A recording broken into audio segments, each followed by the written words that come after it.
سورہ بقرہ کی آیت ہے 165 نمبر آیت ہے، اس میں اللہ تبارک و تعالی فرماتا ہے وَمِنَ النَّاسِ مَن يَتَّخِذُ مِن دُونِ اللَّهِ أَندَادًا يُحِبُّونَهُمْ كَحُبِّ اللَّهِ وَالَّذِينَ آمَنُوا أَشَدُّ حُبًّا لِلَّهِ۔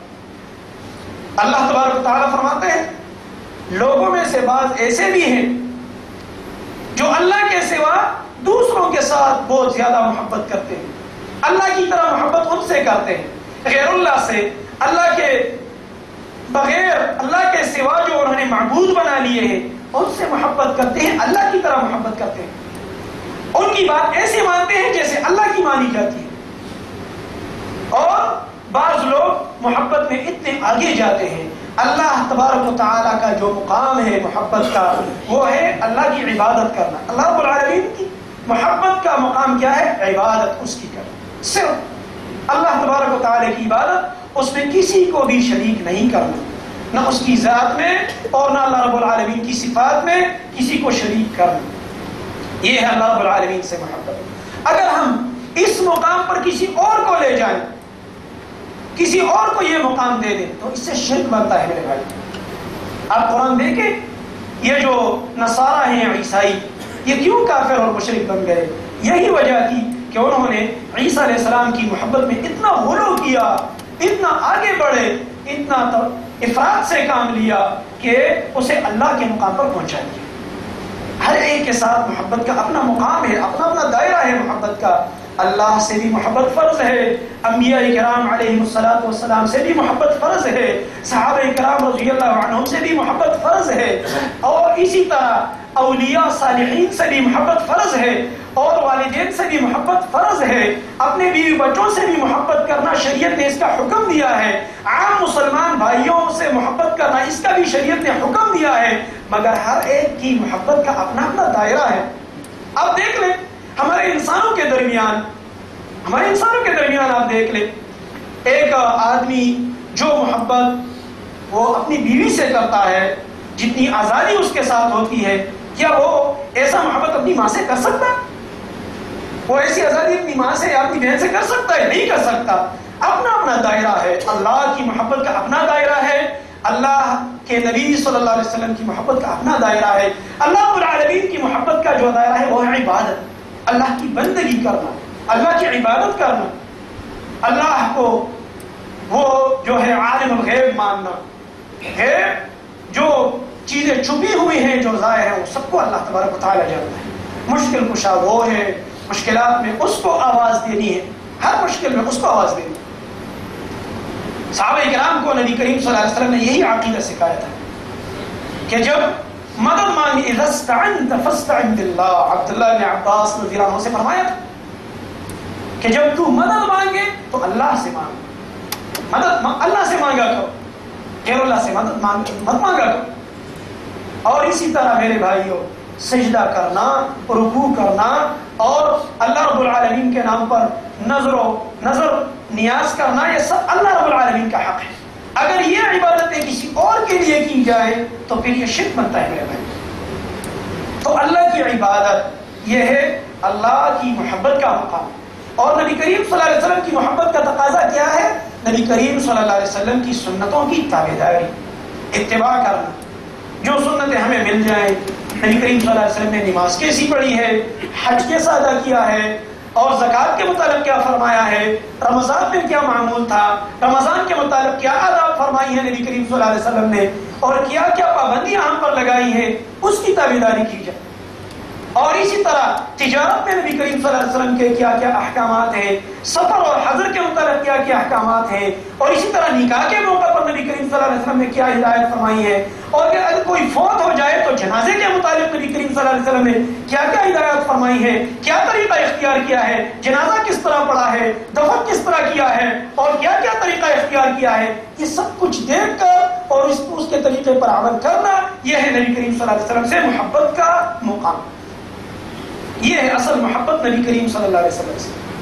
اور کثرت سے درود پڑھنا، نبی کریم صلی اللہ علیہ وسلم پر درود پڑھنا، یہ میرے بھائیوں نبی کریم صلی اللہ علیہ وسلم سے محبت کا مقام ہے۔ اور جس کی محبت جتنی زیادہ ہوگی وہ اتنا ہی قیامت کے دن نبی کریم صلی اللہ علیہ وسلم کے زیادہ نزدیک ہوگا۔ حدیث میں آتا ہے، نبی کریم صلی اللہ علیہ وسلم فرماتے ہیں المرء مع من احب، آدمی قیامت کے دن اس کے پاس ہوگا، اس کے نزدیک ہوگا جس کے ساتھ اس نے دنیا میں زیادہ محبت کی ہو۔ انس رضی اللہ تعالی عنہ، جناب انس رضی اللہ عنہ 10 سال نبی کریم صلی اللہ علیہ وسلم کے خادم رہ چکے ہیں، بڑی سعادت ہے، یہ بڑی سعادت ہے، 10 سال خدمت کی۔ وہ فرماتے ہیں جب اس حدیث کو انہوں نے سنا خوش ہو گئے، فرمایا نبی کریم صلی اللہ علیہ وسلم فرماتے ہیں جس کے ساتھ زیادہ محبت ہوگی آدمی اس کے قریب ہوگا قیامت کے دن۔ میری محبت تو اللہ کے نبی کریم صلی اللہ علیہ وسلم سے سب سے زیادہ ہے، اللہ، اور پھر میری محبت ابو بکر صدیق رضی اللہ عنہ کے ساتھ ہے، اور پھر عمر رضی اللہ عنہ کے ساتھ ہے۔ اگرچہ میں ان کی طرح عمل نہیں کر سکتا، لیکن چونکہ محبت ہے میرے دل میں ان کے ساتھ، شاید میں اس محبت کی وجہ سے ان کے قریب ہو جاؤں۔ دیکھ لو محبت کا کتنا بڑا مقام ہے، کتنا بڑا مقام ہے۔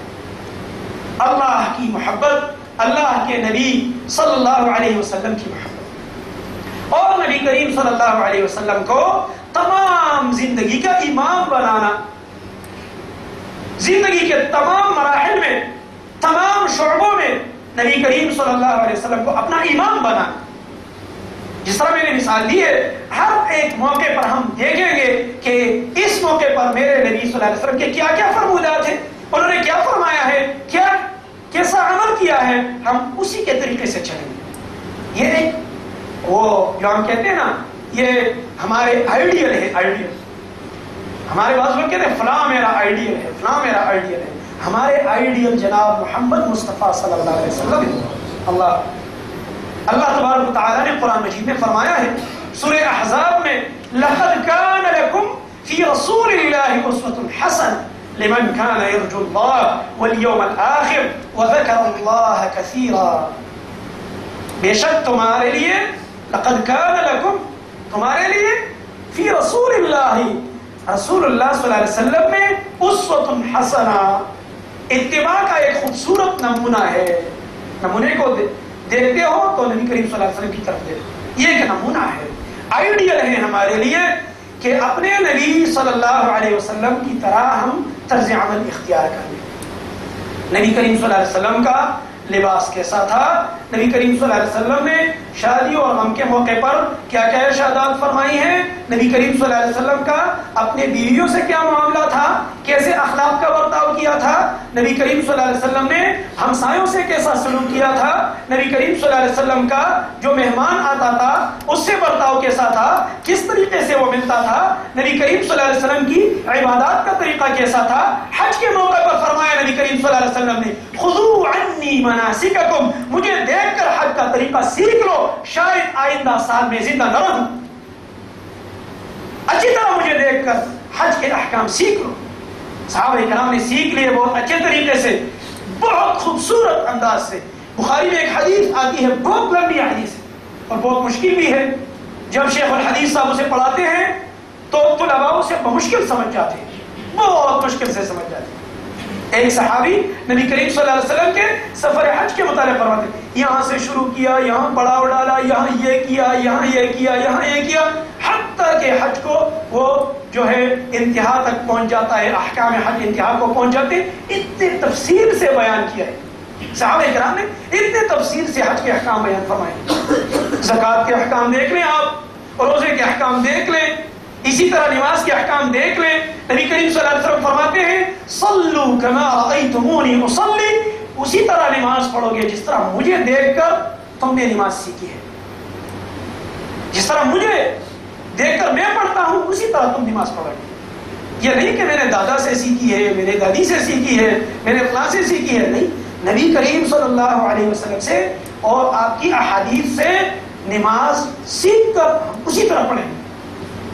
ہر عمل کی قبولیت کے لیے 2 ضروری شرط ہیں میرے بھائیوں، 2 ضروری شرط، اس میں اگر ایک بھی شرط نہیں ہوگی تو یہ عمل مردود ہے، اللہ کے دربار میں یہ منظور نہیں ہوگی۔ ایک شرط ہے اخلاص، اللہ کے لیے، صرف اللہ کی رضا کی خاطر، ہر عمل صرف اللہ کی رضا کی خاطر کرنا، نمائش کے لیے، شہرت کے لیے، نام کے لیے، اس کے لیے نہیں کرنا، صرف اللہ کی رضا کے لیے. لوگ ہماری صفت کر لیں یا نہ کر لیں، اس سے کیا بنتا ہے؟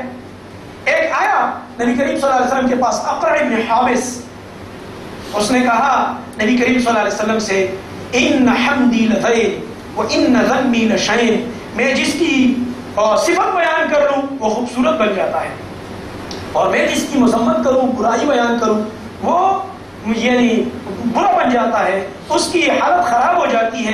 نبی کریم صلی اللہ علیہ وسلم نے اسے چپ کرا دیا، فرمایا ذاک اللہ، یہ اللہ کی صفت ہے.